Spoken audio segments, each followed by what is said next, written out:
때 꼭지가 오는 거는 맞는데 아직은 더 갈 수 있는 가능성이 높아 보인다.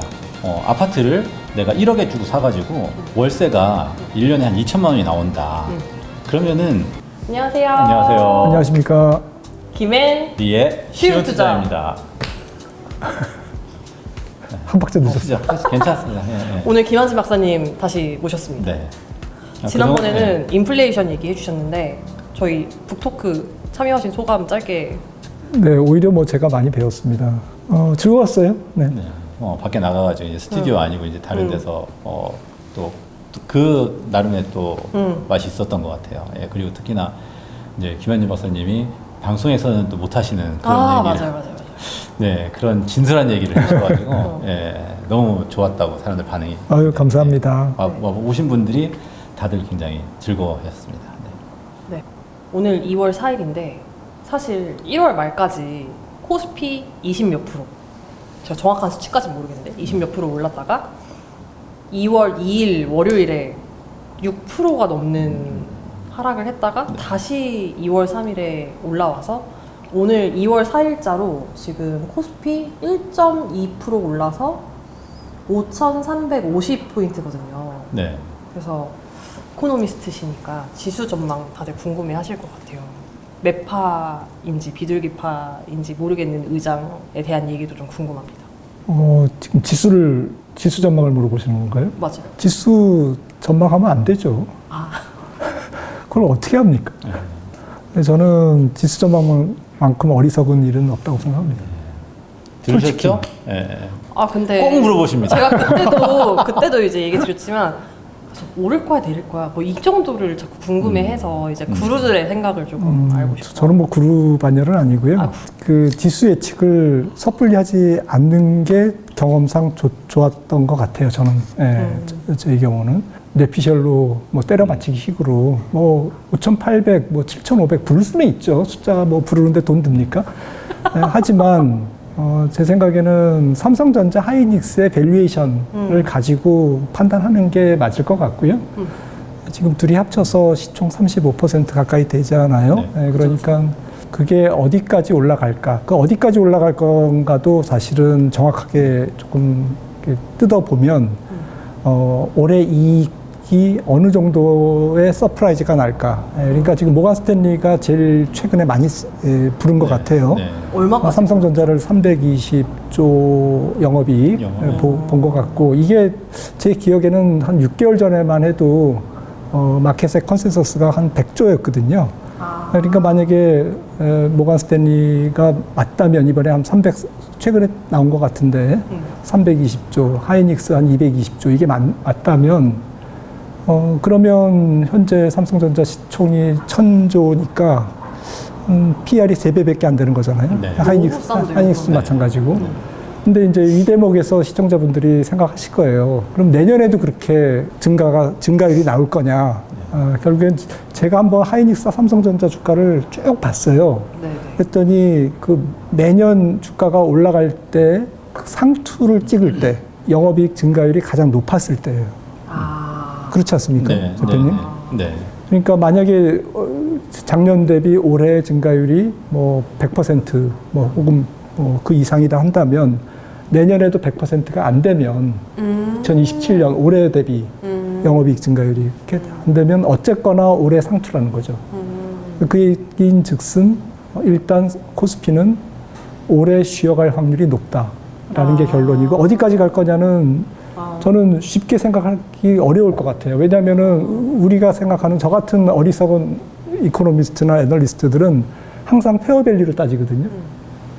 공정가치. 근데 주가가 어떻게 공정가치로 가나요? 그러면 2000년 닷컴 버블 때는 그게 공정가치였나요? 공정가치였기 때문에 80% 떨어졌나요? 고점 찍고? 아니었잖아요. 네, 그러니까 그 주가는 사실은 얼마나 비이성적으로 갈 거냐라는 것이 또 중요한 변수로 개입된다라는 거죠. 그래서 정리해서 말씀드리면 삼성전자 하이닉스의 어닝 서프라이즈는 올해가 좀 센티먼트가 피크일 거다. 그런 측면에서 올해 코스피가 상투를 한번 찍고 그다음에 조정을 보일 가능성은 매우 높다라는 거고, 언제 어느 시점에서 조정을 보일 거냐는 그거는 시장의 심리에 따라 조금 좌우될 수 있다라는 거고 또 한 가지는 여기서 많이 오를수록 많이 빠질 거다. 그러니까 조금 더 비이성적인 수준에 도달할수록 주가의 하락폭은 그 다음에 조정폭은 깊을 거다. 그 얘기인 즉슨 지금 PR이 3배라고 그랬잖아요. 아주 베스트 낙관적인 시나리오를 네. 대입했을 때 그거 개런티 된 건 아닙니다. 모건스탠에 꼭 맞는다는 네. 보장도 없고 네. 그런데 지금 시장 컨센서스만 대입해도 5배가 안 돼요. 네. 네, 그렇다면 결국에는 이 정도의 밸류에이션에서 빠지는 거는 깊지 않은 조정을 유발할 거라는 거죠. 그러니까 엊그제 지금 2월 2일 조정 말씀하셨잖아요. 블랙 먼데이. 그렇게 큰 폭으로 조정받은데 저는 그 조정이 짧을 거라고 생각했어요. 뭐 2, 3일이 될지 일주일이 될지 모르지만 그 폭이 그렇게 크진 않을 것이다라고 생각한 거는 지금 현재 컨센서스 내지 굉장히 좋게 보는 그 EPS를 대입했을 때 올해 닉스와 삼성전자의 밸류에이션이 아직은 과하지 않다. 과하지 않다는 얘기는 아직은 이성적이다. 그렇기 때문에 여기서 조정이 나오면 짧은 조정이 있을 거고 그 짧은 조정이라는 것은 오히려 살 기회를 의미하는 거다. 그렇게 보고 있는 거죠. 아직까지는. 너무 싸다는 거죠, 아직까지. 그래서 사실 그 성장이 정체됐을 때 꼭지가 오는 거는 맞는데 어느 정도의 성장이냐라는 거예요. 이 성장이 너무 컸기 때문에 아직은 더 갈 수 있는 가능성이 높아 보인다라는 얘기고. 맞습니다. 그러니까 우리가 아파트를 내가 1억에 주고 사가지고 월세가 1년에 한 2천만 원이 나온다. 그러면은 PER이 이제 5배인 거예요. 근데 3배밖에 안 된다라는 거는 내가 1억 주고 사가지고 한 4천만 원 정도를 내가 월세로 이제 계속해서 받을 수 있다라는 얘기거든요. 연으로. 지금 뭐 서울시내 또 눈 씻고 찾아도 그런 데는 없을 거예요. 그러니까 그만큼 싸다라는 거예요. 물론 이게 영업이익이기 때문에 내가 돈을 직접 찾아오지는 못하지만 배당처럼 이렇게 찾아오지는 못하지만 그런 정도 수익이 계속해서 쌓이는 그런 구조라는 거죠. 여기는 분명히 반도체 슈퍼사이클도 있지만 환율도 작용을 하고 있다라는 부분을 좀 말씀을 드리고 싶어요. 네. 그래서 지금 환율이 굉장히 높기 때문에 수출이 더 잘 되고 있다. 1달러가 1,000원일 때는 한 개 팔면은 1,000원에 파는 건데 1달러가 1,500원이면은 한 개 팔면 1,500원이 이제 원화 환산이 올라가는 거죠. 그렇게 되는 거잖아요. 예, 그래서 이제 그런 효과가 분명히 있다. 예, 맞습니다. 라는 거. 좋은 그런 말씀이시죠. 정도를 좀 이해하고 지나가야 될 것 같아요. 연준 의장에 대한 의견도 궁금합니다. 연준 의장, 너무 연준 의장에 지금 사람들이 관심이 있는 것 같아요. 그래서 저는 그거 크게 주식 투자하는데 중요하지 않을 것 같아요. 쓰는 시간과 노력이 있다면 오히려 엔비디아 실적이 어떻게 될까, AI 오버 캐펙스가 어떻게 될까. 의장 중요합니다. 의장이 어떤 생각을 갖고 어떤 성향에 따라서 달라지죠. 그걸 무시하는 건 아닌데 어쨌거나 12명의 지금 집단 의사 결정 체제라는 거죠, 연준이. 그래서 지속적으로 연준의 역사를 보면 의장 한 명이 독단에 의해서 경제가 산으로 간다든지 정책이 산으로 간 적은 없었어요.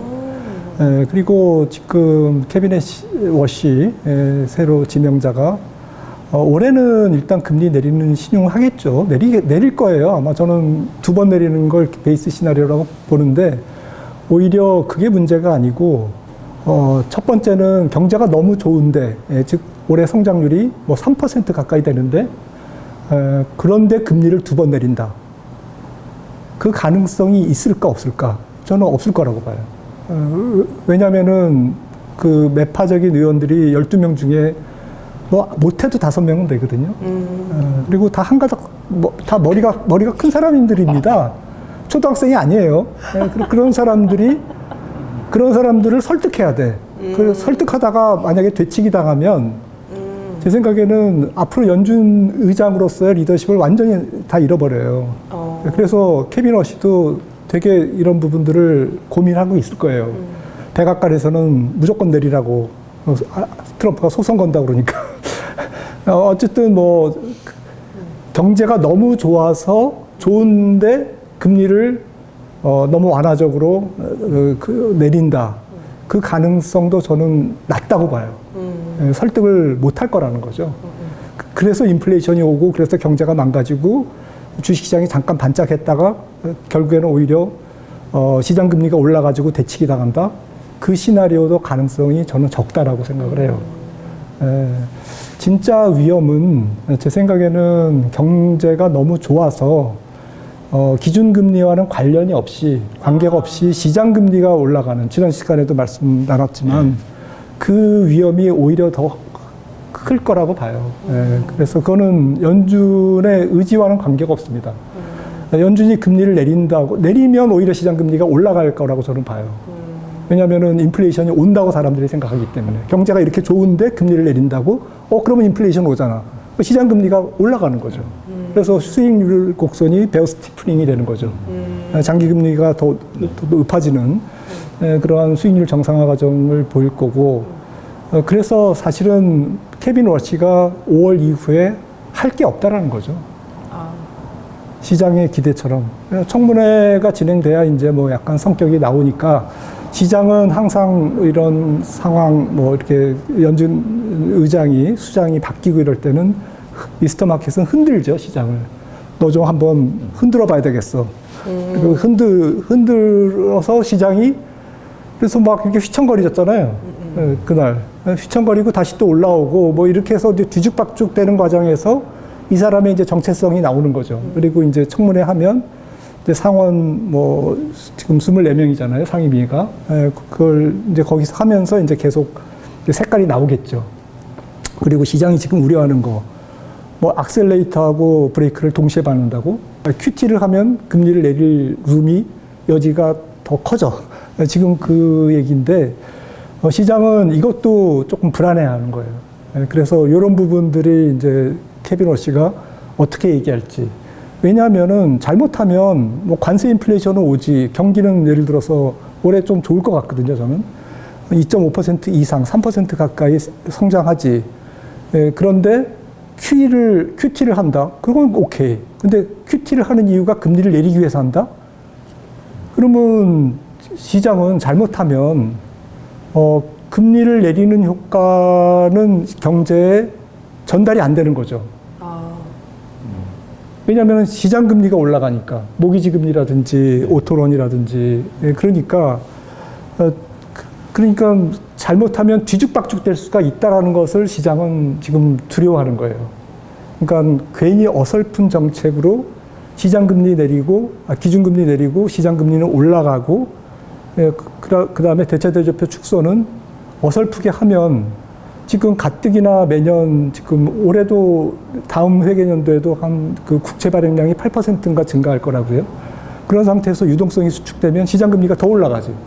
경제가 좋은 상태에서. 거기다 관세 발행 인플레이션이 오면 더 올라가고. 그러면 사실은 죽도 밥도 안 되는 거예요. 스태그플레이션이 온다는 거죠, 전부. 시장은 그렇게 복잡합니다, 지금. 그래서 지금 시장이 흔들리는 이유는 이런저런 생각이 많은 거예요, 미스터 마켓은. 얘가 어떤 놈인지도 잘 모르지, 죄송합니다, 놈이라고 그래서.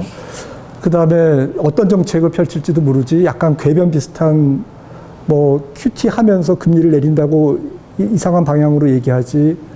그 다음에 그게 이론적으로는 맞을 수 있어도 현실 경제에서 그게 투영이 될지. 그리고 근본적인 게 금리를 내린다고 경기가 좋아지느냐? 제가 세어봤어요. 1950년 이후에 70년간 연준이 금리를 내린 경우가 14번이었더라고요. 14번 중에 금리를 내렸는데 경기 침체에 빠지지 않은 경우가 3번밖에 없었어요. 그러니까 연준이 금리를 내렸음에도 불구하고 경기 침체를 막은 경우 확률이 20%밖에 안 된다는 거예요. 20%, 고작 20%. 나머지는 어차피 경제가 골로 갈 운명이었어, 사이클상. 내지는 그 타임렉이 있었던 거예요. 미국 경제 크잖아요. 크니까 금리 내리고 경제가 돌았을 때쯤에 금리 인하 효과가 나중에 영향을 주니까 결국에는 경기가 올라갈 때 금리 인하 효과가 뒤늦게 시차를 두고 작용을 하니까 그 효과가 그 다음에 경기를 굉장히 빨리 올리는 그런 역할은 해요. 근데 올 경기 침체가 금리 인하 때문에 안 오는 경우는 없다라는 거죠. 그러니까. 근데 이제 경기 침체가 아주 심할 거를 조금 덜. 그거는 인정. 그거는 인정. 사실 그거는 이제 사후적으로 우리가 알 수는 없는 거기 때문에 그러니까 뭐 성장 호르몬 주사 맞는 것처럼 얘가 안 맞았으면 키가 더 조금밖에 못 컸을 건데 그래도 그나마 맞아가지고 이만큼 컸다 이런 얘기를 할 수 있는 거잖아요. 근데 안 맞았을 때랑 비교할 수는 없잖아요. 그러니까 비교할 수 없으니까. 아. 예. 그래서 그러니까, 예, 저 굉장히 좋은 말씀인데 그래서 결론은 저는 케빈 워시의 너무 연준의 입에 그 연준 인사들이 뭘 얘기하고 금리 내릴까 얼마나 내릴까 그거 신경 쓰는 시간과 노력이 있다면 오히려 엔비디아 실적이 어떻게 될까 AI 오버 캐펙스가 어떻게 될까 지금 오픈 AI와 저기 엔비디아의 관계가 어떻게 될까 뭐 이런 것들을 오히려 산업적인 부분 사이클 그 지금 핵심인 AI 사이클에 대한 오히려 어닝 모멘텀이라든지 사이클에 대한 고민 이런 것들에 시간을 노력을 투자하는 것이 훨씬 더 저는 나을 것 같아요. 쓸데 없어요. 네. 그래도 자료 갖고 오셨으니까 네. 한번 설명. 아, 예, 지금 다 드린 말씀이에요. 네. 예, 지금 운영되어 있는 부분이 그 네. 경기 침체 기간이고요. 네. 1950년부터 지금까지. 네. 예, 그런데 아까 말씀드렸듯이 예, 결국에는 음영되어 있는 경기 침체가 왔다는 거죠. 네. 안 온 경우가 뭐 이런 경우밖에 없어요. 예, 연준이 경기를 잘못 읽었든지 금리를 내렸는데 경기 침체 안 왔잖아요. 요때. 예, 80년대 중반이었죠. 네. 그리고 요때도 금리를 내렸는데 경기 침체가 한참 있다 왔잖아요. 예, 그러니까 안 온 거죠, 요때도. 예, 그런데 대부분은 경기 침체 다 왔어요, 금리 내릴 때. 예, 지금 뭐, 요거 기준금리입니다. 그리고 현재 금리 수준이 결코 낮지 않아요. 아. 네. 낮지 않은데, 올해 너무 저는 아까 조금 전에는 굉장히 이게 올해 주가가 빠지면 이것 때문에 이게 트리거가 될 거다라고 말씀을 조금 드리고 싶은 건데 그것도 저는 가능성은 높지 않다고 생각해요. 왜냐하면은 금리가 높은 것은 맞다. 2008년 금융위기 직전 수준 정도거든요. 그러니까 낮은 건 아니에요. 지금 0.5%에서 올라왔어요. 이게 0.5%가 코로나 때잖아요. 코로나. 예, 그 다음에 독일 금리는 마이너스였고 네. 일본 금리도 마이너스 1%였어요. 10년물이. 네. 이게 여기서 조금 드리고 싶은 것은 이 0.5%에서 여기까지 올라왔다는 거예요. 왜? 경기가 돌았으니까 올라온 거죠. 예, 그러니까 이게 올라온 원동력, 그러니까 이게 자산 가격이 에브리싱 랠리를 일으켰던 모든 출발점이 초저금리였다라는 거예요. 그러니까 초저금리에서 이제 시작해서 부동산도 올라가고 뭐 하다가 올라가고 금도 올라가고 구리도 올라갔는데 제 생각에는 네. 죄송합니다. 네. 전화가 왔군요. 네. 네, 0.5%에서 이렇게 금리가 올라왔기 때문에 초저금리에서 이게 에브리싱 랠리가 시작됐다라는 거고 그런데 에브리싱 랠리를 촉발한 이 초저금리의 메리트는 이번에 사라졌다. 네. 사라졌을 뿐만 아니라 앞으로 올라갈 확률도 굉장히 높아졌다. 왜 높아졌냐? 돈을 이렇게 쓰니까. 네. 정부의 재정이. 아. 그리고 코로나 때 이게 물가 지수입니다. 미국의 YOY 혹은 전월비가 아니고 지수 인덱스 자체예요. 1984년을 100으로 한 걸로 알고 있는데 이 지수 자체가 코로나 때 이렇게 올라갔잖아요.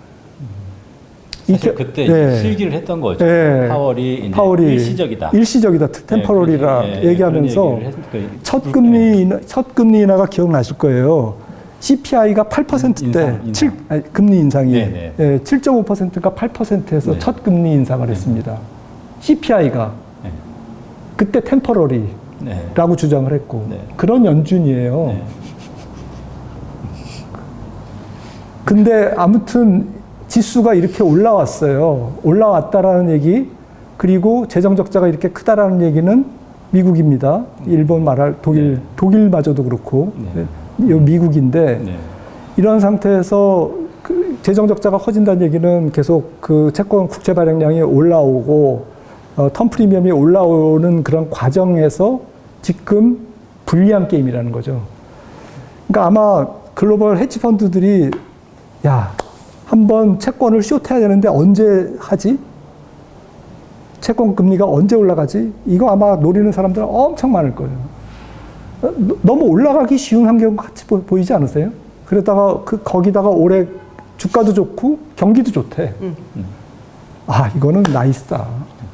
이거는 땡큐지. 이거는 시장 금리가 올라갈 확률이 굉장히 높아진 상태에서 우리는 지금 아슬아슬한 주식 시장에 지금 그 게임을 하고 있는지도 모릅니다. 그러니까 박사님 말씀은 이제 페드의 어떤 정책을 예측하는 게 큰 의미가 없다라는 말씀이 굉장히 여러 가지 의미가 있는 것 같아요. 아, 예. 그러니까 우리가 장기적으로 투자를 한다 그러면 기본적으로 그런 거 뭐 신경 안 쓰셔도 됩니다. 그리고 페드가 항상 정확하게 올바른 판단만 하는 건 아니거든요. 헛발질을 하는데 어떤 헛발질을 할지를 알아맞혀야 되는 그런 걸 수도 있는 거예요. 그러니까 페드의 어떤 정책이라든가 이런 걸 예측한다라는 거는. 그렇기 때문에 굉장히 어려운 문제이고 이게 의미가 없는 일이 될 수 있다라는 말씀을 하시는 것 같아요. 네. 그러니까 너무 집착할 필요가 없다는 거죠. 네, 네, 그렇습니다. 네. 저는 뭐 삼성전자 하이닉스 실적이 어떻게 나올까. 지금 계속 뭐 네. 말씀드렸듯이 6개월 전에 비해서 올해 어닝에 대해서 계속 상승 곡선을 긋고 있잖아요. 계속 그 서프라이즈가 계속 서프라이즈 나오고 있는 거잖아요. 이 서프라이즈가 멈출 때, 멈추기 직전 뭐 D- 얼마 기간, 이때가 주가 상투일 가능성이 높다라는 거기 때문에 저는 게임은 거기에 있는 거지. 연준은 어차피 올해 매파로 갈 수가 없잖아요. 답은 나와 있잖아요. 두 번이나 세 번이나. 그리고 인하를 적게 한다는 얘기는 기업 이익이 좋다는 얘기잖아요. 반대로. 그러니까 퉁치자고요. 그거는. 그걸 가지고 고민하는 시간에 삼성전자 이익 가지고 이익 전망 가지고 고민하시는 게 훨씬 더 나을 것 같아요. 지금 그런데 오히려 삼성전자의 이익보다는 주가가 좀 천천히 오르는 거 아닌가요? 아, 그리고 그러면 그렇게 보시면은 저는 주가가 많이 가죠. 네. 지수가. 그래서 PER로 볼 때 한 대여섯 배까지 올라간다라고 하면은 앞으로도 네. 그렇죠. 앞으로도 여지는 충분히 있는 거지. 그러니까 미국도 지금 어제도 지금 녹화 시점 기준으로 어제도 보니까 뭐 러셀도 오르고 뭐 월마트도 오르고 뭐 저기 택배 주식도 오르고 뭐 이러잖아요. 그러니까 이런 것들이 가치주가 올랐잖아요. 펩시코나 이런 것도 오르고. 그러니까 이렇게 가면 조금 이게 원래는 7회 말이라고 생각했는데 7회 말 8회 초라고 지금 9이닝 정규 시즌에서. 근데 이게 잘못하면 이렇게 좀 순환이 되면, 분산이 되면 조금 이게 그 연장전을 갈 수 있는 거죠. 미국도 이게 중소형주로 갔다가 금융주로 갔다가 가치주로 갔다가 그 다음에 지금 동일 가중 493개 종목들 동일 가중으로 한 그거는 안 빠졌잖아요. 어제도. 지금 지수는 S&P 500은 거의 1% 가까이 빠져도. 그러니까 필반이 빠진 거지 그런 종목들은 오른다고요. 네. 그렇게 가면 조금 길게 갈 수 있어요. 우리나라도 코스닥도 가고 뭐 이러면 조금 길게 갈 수 있는 거죠. 강세장의 수명이 좀 길어질 수 있다고 봅니다. 근데 이런 게 약간 쫄깃쫄깃하면서도 이게 또 오래 갈 수도 있어요. 이 맛이죠? 사실은. 네. 약간 원래 주식시장은 쫄깃쫄깃해야 되거든. 뭐 지수 전망을 그렇게 한다라는 거는 참 무의미한 것 같아요. 그 맞지도 않고 3천을 가려면 일단 1,500부터 가야 되잖아요. 1,500, 2,000 건너뛰고 3,000부터 갈 수도 없는 거고. 그래서 빨리 가면 아까 말씀드렸듯이 저는 시장이 물리학의 법칙에서 질량은 그거 있잖아요. 네, 맞죠?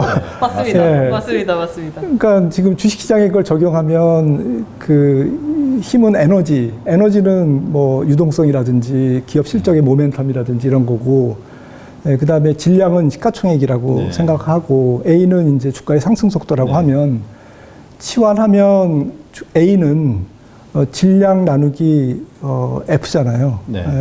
그러니까 이 질량이, 그러니까 시가총액이 더 가려면 더 많은 그 에너지가 있어야 된다는 거죠. 그러니까 더 많은 더 서프라이즈한 유동성과 네.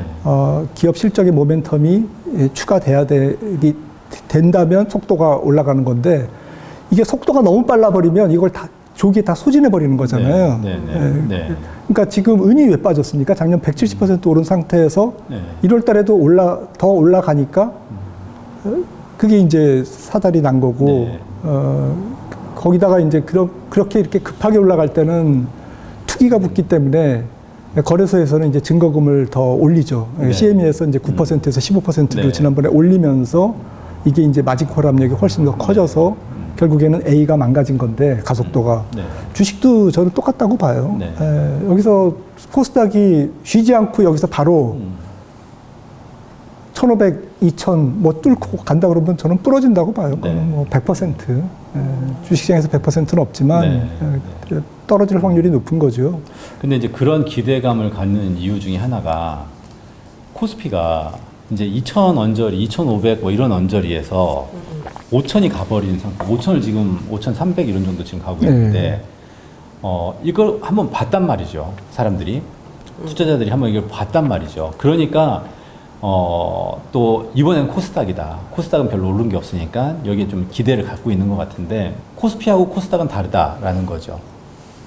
우리가 너무 저평가되어 있고 제대로 평가를 못 받고 있고 이거는 분명히 문제가 있는 거고 그리고 어떻게 보면은 인위적으로 주가에 뭐 투자를 하고 돈 뭐 펀드 뭐 정부 자금을 넣고 해가지고 이렇게 끌어올린 게 아니라 어떤 부분을 수정을 하면은 뭐 BM이라든지 이런 거요. 네네 그렇죠. 이제 아니 그게 아니라 어떤 상법이라던가 상법이라든지. 이런 걸 해가지고 좀 투자하기 좋은 환경을 만들고 그리고 실제로 주식의 어떤 성장이라던가 이런 거 기업의 성장이 실제로 투자자들한테 돌아가도록 이렇게 만들어 주면은 사람들이 투자를 많이 할 것이고 그러면은 5천이 갈 수 있다 이런 논리가 가능한데 코스닥은 이제 그런 상황이 아니라고 저는 보거든요. 기본적으로 PER도 굉장히 높고 PBR도 굉장히 높고 그래서 주가를 부양하고 뭐 어떤 뭐 포퓰리즘이라든가 이런 것 때문에 무조건 주가를 끌어올린다. 진짜로 거품이 있는 거를 더 큰 거품으로 막고 제도적으로 이렇게 만들기는 쉽지 않을 것 같다라는 거죠.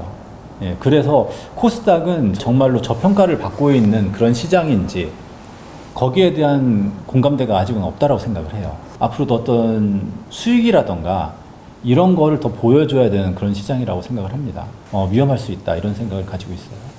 근데 좀 이런 거는 있는 것 같아요. 금이 올라가니까 이제 은이 이제 팡팡 튀듯이 네, 네. 마지막에 그러니까 약간 그 주식시장이 이제 과열권이 될수록 네, 네. 포모가 일어나고 그러다 보면 보다 더 작은 금액으로 똑같은 금액으로 더 이렇게 수익률 게임에서 이제 이길 수 있는 것은 이제 시가총액이 작은 거, 훨씬 더 이제 코스닥한테 미안하지만 코스피의 열등제, 네. 뭐 이런 측면에서는 나중에는 열등제가 훨씬 더 많이 네. 올라가는 이제 그런 상태, 그런 상황이 오는 건데, 그래서 저는 이제 코스닥이 너무 급하게 올라가면 오히려 코스피도 좀 끝날 가능성이 높다 이렇게 생각을. 그러니까 예를 들어서 은이 너무 높게 올라가면 금도 이제 끌고 내려갈 수 있다라는 그런, 그러니까 그 포모의 어쨌든 리트머스 시험지, 포모의 정도, 그러니까 훨씬 가벼우니까. 삼성전자 하이닉스를 상한가 만들기는 어렵지만 코스닥에서 시가총액 1위를 상한가를 만들기는 그것보다는 삼전이나 하이닉스보다는 좀 쉬우니까 시장이 이제 그런 논리로 이제 약간 투기적인 성격이 더 강해질수록 포모가 심해질수록 코스닥의 상승률이 좀 높아지고 이런 게 뭐 당장은 아니더라도 이런 게 뭐 일주일이고 뭐 이렇게 하면 뭐 대세 상투는 아닐지라도 기술적 조정이 조금 가까이 오는 그런 신호로 봐야 될 필요가 있고 그거는 오히려 코스피에도 그렇게 좋은 건 아니다라는 건데 근데 코스닥의 지금 시총 상위 종목을 보면 뭐 지금 그 ESS, 그 저기 2차 전지죠. 그리고 2차 전지가 요즘에 로봇 테마주가 돼가지고 로봇에 이제 저기가 들어가니까 지금 CS에서 보니까 뭐 이렇게 4시간 충전하는데 로봇이 자기가 이렇게 교체하더만요. 배터리도. 아무튼 그 신기하던데 ESS가 있고 그다음에 바이오가 있고 그리고 또 뭐가 있죠? 지금 코스닥 시가총액 상위 종목에 지금 네 어쨌든 뭐 뻔하잖아요. 그 뻔한 한 네 가지 섹터 이것들이 지금 다 이렇게 성장 테마잖아요. 네. 그러니까 당연히 코스닥이니까 더 성장성이 있고, 네. 그리고 조금 이제 밸류에이션에서 살짝 원래 자유로울 수는 없는데 약간 코스닥은 그래도 밸류에이션이 조금 높아도 원래 그래. 네. 이 시장은 이런 게 약간 용인되는 분위기가 있지 않습니까? 꿈을 먹고 사는. 네, 꿈이 중요해. 네. 그 뭐 지금 그래서 EPS, PR보다는 뭐 PSR을 봐야 돼. 네. 이렇게 네. 얘기하잖아요. 그래서 그런 측면에서는 조금 지금부터 코스피와 코스닥의 상대 수익률은 코스닥이 조금 더 빠른 걸음으로 올라갈 수는 있다. 이런 생각은 조금 시장 논리상 네. 저는 그렇게 생각하고 있습니다. 네. 그리고 ETF로 돈이 너무 많이 들어가요. ETF로 코스닥 3조 ETF 요? 8,900억이 유입됐고, 코스닥 ETF. 네, 코스닥 150과 코스닥 레버리지 네. 쪽으로. 그러면 이제 그 기관 자금이 또- 코스닥 쪽으로 들어갈 수밖에 또 알주식을 사야죠. 네, 네. 없기 때문에 보면은 그래서 거래되고. 또 그 주식이 주가가 올라가면 또 ETF로 또 돈이 들어오고 이제 그런 그렇죠. 선순환이 네. 되는 건데 그래서 이제 가파르게 올라가는 거죠. 아, 근데 가파르게 올라가는 걸 뭐 일부는 즐길 필요도 있겠죠. 그런데 저는 그 기울기가 너무 가파라질수록 조심을 해야 되는 거는 분명한 것 같아요. 그러니까 근데 아까 말씀드렸듯이 코스닥도 지금 조정이 나온다면 그거는 조정이 크지 않을 것 같아요. 똑같이. 네, 똑같이. 빅테크 실적의 눈높이가 너무 높아져 있다. 이 얘기 조금 더 듣고 싶어요. 뭐 다 아시는 내용인데 결국에는 미국도 그렇지 않겠습니까? 지금 좋은 건 다 알아. 네. 그 좋은 게 새삼스럽지는 않아. 네. 지금 이게 12개월 예상 그 마진율이에요. 매출액 영업이익률인데 지금 M7이 거의 한 30%라고요.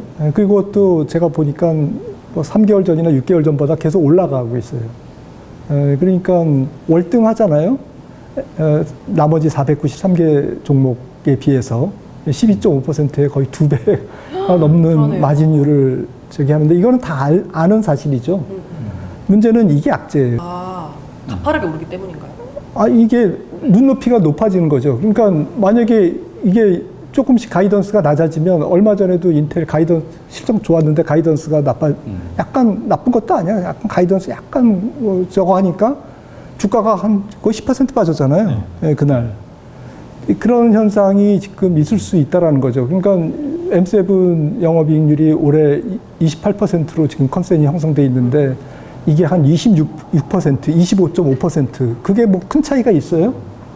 그런데 그 파장은 주가 하락의 폭을 굉장히 크게 만들 수 있다라는 거죠. 그래서 제가 볼 때는 빅테크의 실적의 눈높이가 높아져 있는 게 악재고 그래서 금리가 중요하다는 거예요. PR이 높기 때문에. 예, PR이 높기 때문에 이거는 자체 밸류에이션이고 M7의 지금 밸류에이션도 한 28배잖아요. PR이. 그러니까 뭐 높다면 높고 낮다면 낮은데 역사적으로는 높은 거죠. 그런데 금리 대비로는 어떠냐? 금리 대비로도 낮진 않아. 마켓 전체가. 이거 한번 보실까요? 이게 금리 대비로 보는 건데 이게 PR의 역수에서 국채 10년물을 뺀 거거든요. 닷컴 버블보다는 높아요. 높다는 얘기는 주식시장의 매력이 높다는 얘기고요. 그냥 PR의 역수에서 금리를 뺀 거니까 안전자산의 수익률에서 확정 수익률, 픽스트 인컴 대비 주식시장의 기대 수익률이 여전히 한 4% 정도는 된다는 얘기고 닷컴 버블 때는 이게 0%인데 일별로 따지면 마이너스를 갔거든요. 그러니까 국채는 미국 정부가 망하지 않는 한 받을 수 있는 돈인 그 이자율인데 그거를 포기하고 어마어마하게 이때 그 S&P 500 PR이 그 당시에가 26배죠. 였죠. 예. 근데 요 때가 이제 그 중간인데 요 때보다는 조금 지금 낮은 거예요. 예, 지금 주식의 기대 수익률이 금리 대비. 요 때가 금융위기 때잖아요. 이때 S&P 500 PR이 16배밖에 안 됐어요. 16배요? 예, 이때는 뭐 약간 뭐 주식시장의 과열이라기보다는 사실은 부동산의 과열이었잖아요. 그죠. 예, 그래서 S&P가 16배밖에 안 됐다니까요. 지금은 22배잖아요.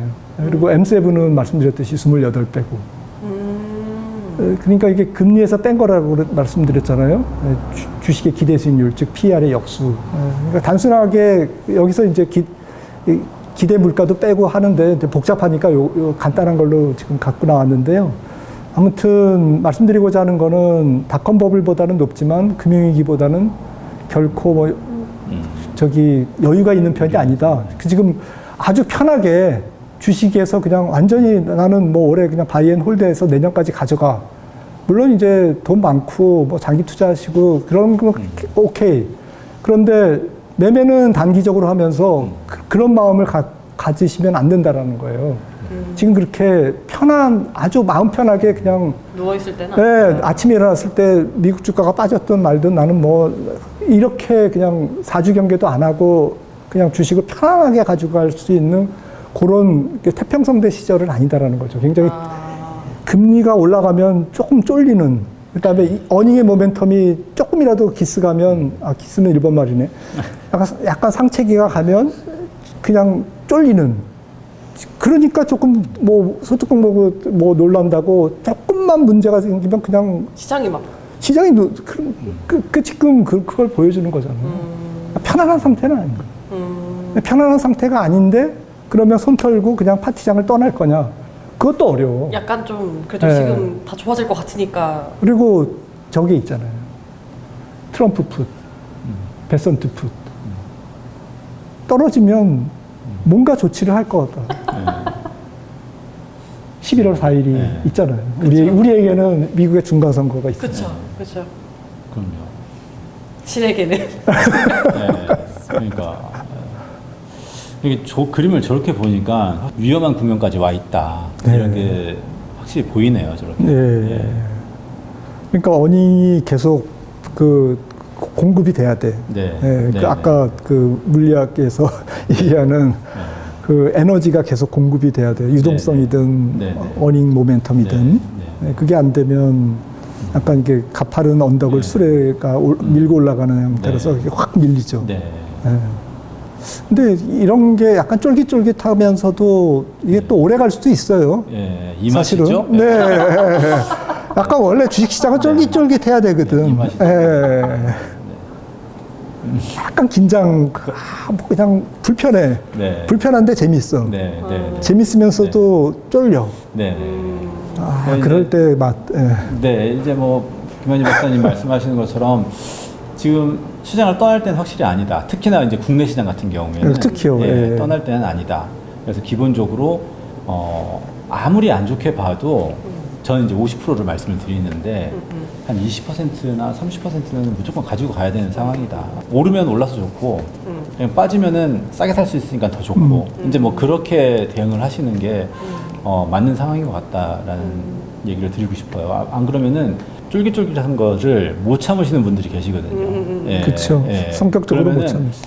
계속 엇박자가 날 수밖에 없어요. 예, 그래서 현명한 방법인 것 같다. 네.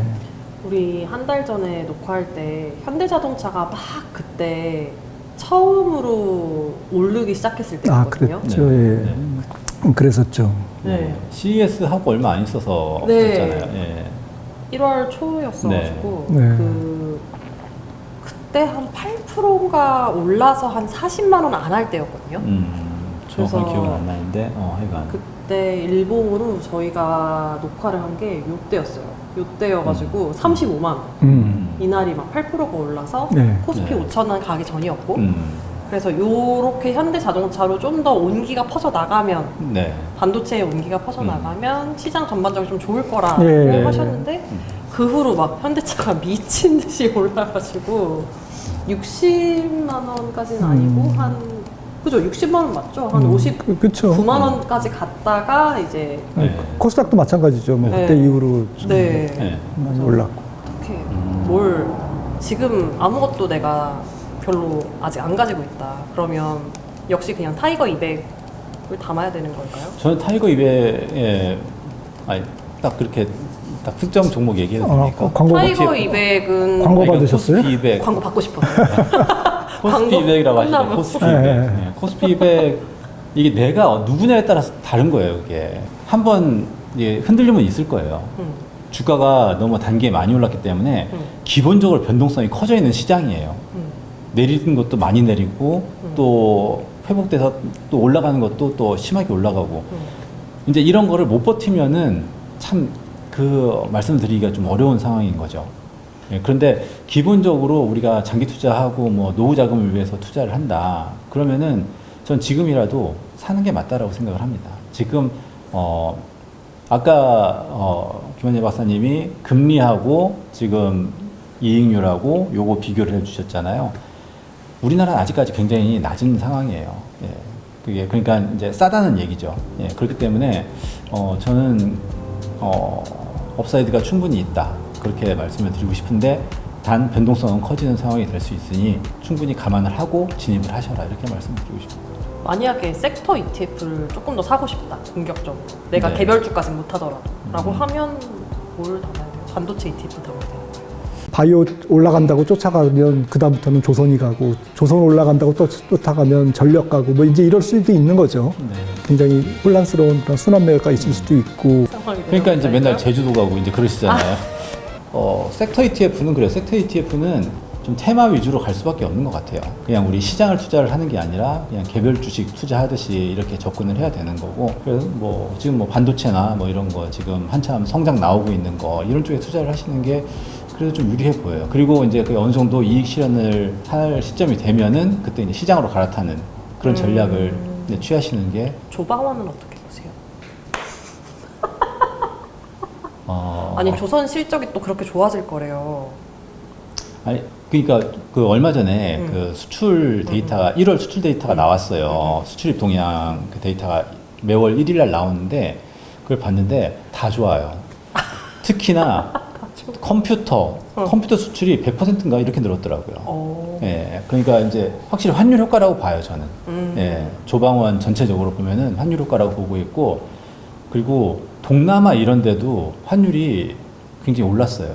아니 우리나라 원화가 원화가 워낙 예, 지금 여행을 예. 갈 수 없는 상황이 그러니까 이제 되는 맨날 거니까요? 제주도 가고 이제 그러시잖아요. 해외로 못 가시고. 예. 지금 유로가 1,700원, 막 네. 파운드 막 1,000 얼마죠? 네. 1,900원? 예. 착시 효과가 있다. 예, 좀 그렇게 봐져요, 저는. 컴퓨터 혹시 사실 일 있으세요? 컴퓨터도 100만 원씩 올랐대요. 그런가요? 네. 아. 이번에 LG 그램이 새로 출시한 게 100만 원 올랐다고. 네. 그래서 그러면 네. 저희 이제 한 달 후에 만날 건데 그 사이엔 그러면 지수를 좀 더 사라? 전 지수를 추천드립니다. 혹시 조정이 나오면 현재 수준에서는 닭이든 소든 약간 닭이 소를 끌고 갈 것 같은 느낌은 되는데 근데 아무튼 닭이든 소든 지금 조정에서는 조금 털기는 그렇다. 비중 조절은 조금 동감이고요. 같은 네. 의견이고 섹터는 잘 모르겠지만 저는 뭐 반도체에 집중을 하는 게 좋을 것 같아요. 물론 이제 돌아가기 때문에 반도체가 더 많이 갈 수도 있다. 거듭 말씀드리지만 결국에는 이제 돌아가는 거기 때문에 이제 이게 잘못 타이밍을 잡으면 바이오 올라간다고 쫓아가면 그다음부터는 조선이 가고 조선 올라간다고 또 쫓아가면 전력 가고 뭐 이제 이럴 수도 있는 거죠. 네. 그래서 약간 뭐 굉장히 혼란스러운 그런 순환매가 있을 수도 있고 코스닥 올라간다고 코스닥 쫓아가면 그다음부터는 코스닥은 조금 조정 보이고 코스피가 올라가고 이럴 수 있거든요. 네, 네, 네. 그러니까 나중에 결과적으로 보면 다 올라갔는데 나만 뭐 조금 완전히 술래잡기 하듯이 네. 이렇게 될 수도 있다라는 거죠.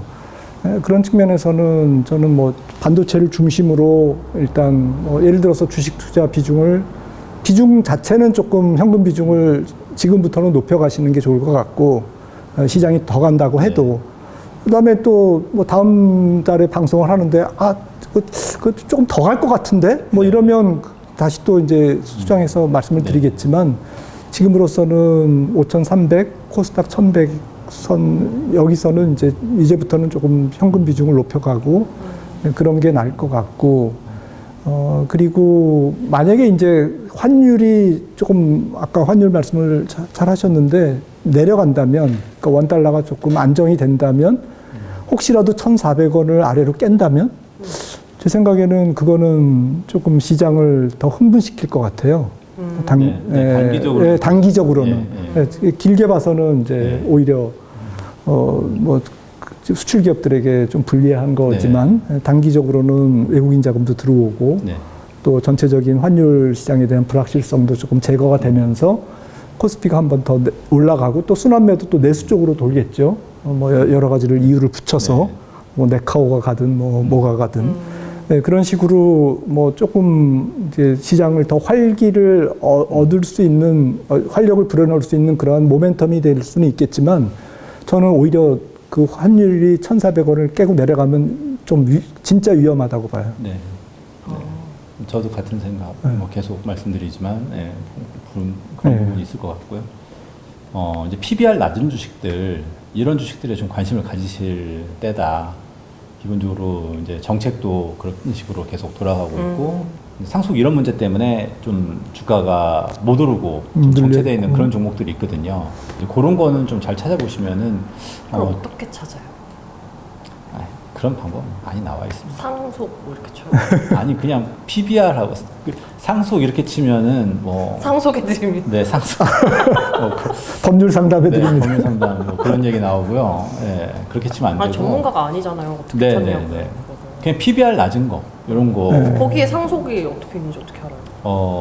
블로그에 올라와 있는 것도 많아요. 아 네, 그래요? 그리고 그런 거 누군가 중에서 올라와 있습니다. 그런 거 중에서 지금 대주주가 얼마큼 가지고 있고 이분이 아. 몇 살인지 뭐 이런 거 나이 이런 거 찾아보면은 PBR 몇 이하를 봐야 되는 거예요? 0.7 이하 이런 정도. 그렇게 싼 애들이 있어요. 아 그럼요 있습니다. 많죠. 네. 굉장히 많아요. 아. 네, 네. 그리고 적자 안 나고. 네. 적자가 안 나고. 네, 네. PBR이 낮더라도 적자가 나면 네, 네, 그렇죠. 계속 이제 네, 그 돈을 까먹게 되니까 순자산이 그거는, 계속 네. 그 네. 내려가는 거잖아요. 네, 그래서 그런 종목들은 어떻게 보면 이제 PBR이 낮다라고 볼 수 없는 종목들이고, 근데 이제 돈을 정말 계속해서 돈을 계속해서 벌고 있고 성장도 그래도 조금이라도 이렇게 이루어지고 있는데 사람들이 너무 관심을 안 갖는다던가 이제 그래가지고 PBR이 낮은 그런 경우가 있거든요. 2000년 닷컴 버블 때하고 지금은 비교를 하기가 적절치 않다고 저는 생각을 합니다. 하지만 한 가지 공통점은 닷컴 버블 때 닷컴 주식들이 하늘 높은 줄 모르고 그 당시에 새로운 기술 다음 커뮤니케이션이 PER이 400배였잖아요. 300배, 400배. 300배. 네. 그때 롯데칠성, 신세계, 농심 이런 게 PBR이 0.5. 네. 주당 순자산이 17,000원인데 주가가 14,000원 뭐 이런 거죠. 네. 그때부터 닷컴 버블이 무너지면서부터 올라간 게 그 롯데칠성, 신세계 그 빵 부자들 이런 PBR 네. 0.5 이하인 네, 그런 거 물론 이제 저는 닷컴 버블이라고 저는 생각 안 합니다. 오해를 하지 마시고요. 하지만 시장의 논리, 순환 이런 거는 좀 비슷하다는 거죠. 지금 성장주에 다들 취해 있을 때 지금부터일지 몰라요. 하지만 언젠가는 성장주가 피크아웃 할 거잖아요. 네, 그러면 그 다음부터는 다시 시장은 죽겠죠, 코스피는. 하지만 그때는 날아가는 주식들이 말씀하신 이런 주식들이 네, 알짜 주식. 네, 그래서 사람들을 거의 이쪽에다가 그냥 동네 축구하게 만들어 놓고 시장은 교활하게 이쪽 주식을 올린다고. 네, 그래서 이런 것들도 좀 생각을 해두면서 우리가 뭐 올해 전체 뭐 12월 30일까지 지금 반도체가 간다. 그럴 수도 있겠지만 또 아닐 수도 있잖아요. 중간에 꺾일 수도 있잖아요. 그랬을 때를 조금 대비를 해놓는 그런 지혜도 필요한 것 같아요. 네. 자막 달아주세요. 닷컴 버블 절대 아닙니다. 알겠습니다. 코스피 시장을 코어로 가져가는 게 맞다. 이런 말씀을 계속 드리고요. 그리고 시장 좀 빠지더라도 우리가 고점과 저점을 이렇게 정확하게 맞춰가지고 저점일 때 사고 고점일 때 팔고 이게 아니라 고점과 저점을 버티는 거다. 예, 이게 투자의 본질이다. 이거를 좀 기억해 주셨으면 합니다. 저는 앙드레 코스톨라니가 돈 뜨겁게 사랑하러 차갑게 다뤄라 그 책에서 되게 밑줄 쳐서 이렇게 형광펜으로 이렇게 쳐놓은 문장이 주식이 결국에는 심리가 90%다라는 이야기가 정말 맞다라고 봐요. 그래서 이제부터는 좀 심리 게임에 들어간 거 아닌가 이런 생각을 좀 갖고 있습니다. 주변에서 얼마나 무분별해지느냐, 얼마나 주변 사람들이 비이성적으로 가느냐, 이거가 훨씬 더 경제 지표보다 중요한 그러한 시기가 될 것 같습니다. 더 올라간다는 얘기죠. 지금은 약간 의심을 하고 지금도 조금 사람들이 아주 비이성적이진 않아. 맞아요, 맞아요. 네, 아직 살짝. 근데 여기서 더 비이성적으로 간다면 거기에 취하면 그 안 된다라는 거죠. 삼성전자 PBR이 한 배가 깨지고 5만 원 밑으로 내려가고 이게 비이성적이었던 거예요. 사실은. 그때는 다 싫어했다니까요. 아 진짜 오만전자 진짜 막 이러면서 지긋지긋하다. 막 지긋지긋하다. 말도 하지 마라. 주식 삼성전자면 다들 그렇게 생각하니까 시장이 비이성적으로 흘러가는 거예요. 저희는 다음 주 또 좋은 얘기로 찾아오겠습니다. 감사합니다. 좀 해주세요. 네. 감사합니다.